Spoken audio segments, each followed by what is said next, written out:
या न्यूज बुलेटिनचे सहप्रायोजक आहेत गोकुळ. सद्गुरू श्री स्वामी समर्थ महाराजांनी कृपावंत होऊन आपल्या पवित्र पादुका अक्कलकोट नरेश श्रीमंत मालोजीराजे भोसले यांना प्रदान केल्या होत्या. या ऐतिहासिक व श्रद्धेच्या पादुका श्रीमंत मालोजीराजे संयुक्तराजे भोसले यांच्या पुढाकाराने विविध संस्थानातील भाविकांना दर्शनासाठी उपलब्ध करून देण्यात आल्या.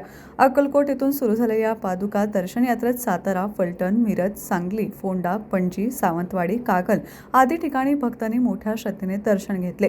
काल या पादुका कोल्हापूर संस्थानात दाखल झाल्या असता शहरात भक्तिमय वातावरण निर्माण झाले. कोल्हापूरमध्ये पादुकांचे ढोलताशे, फुलांची उधळण आणि श्री स्वामी समर्थ महाराज की जयच्या जयघोषात उत्साहात स्वागत करण्यात आले. हजारो भाविकांनी अत्यंत भक्तिभावाने पादुकांचे दर्शन घेतले. या पवित्र दर्शनाची संधी उपलब्ध करून दिल्याबद्दल भाविकांनी श्रीमंत मालोजीराजे संयुक्तराजे भोसले यांचे आभार मानले. या दिव्य सोहळ्यासाठी मोठ्या संख्येने स्वामी भक्त उपस्थित होते. स्वामी महाराजांच्या पादुकांचे दर्शन घेऊन भक्तांनी आध्यात्मिक आनंदाचा अनुभव घेतला. या कार्यक्रमाच्या यशस्वी आयोजनासाठी आदित्य सरणोपत, विघ्नेश इंगळे, अमेय देसाई, अजय जाधव आणि अक्षय इंगोले हे मंडपात उपस्थित होते. पादुका पालखीचे नियोजन तसेच कोल्हापुरातील स्वामी भक्तांना सुरळीत दर्शन मिळावे यासाठी त्यांनी सर्व व्यवस्था अत्यंत उत्तम प्रकारे सांभाळल्या.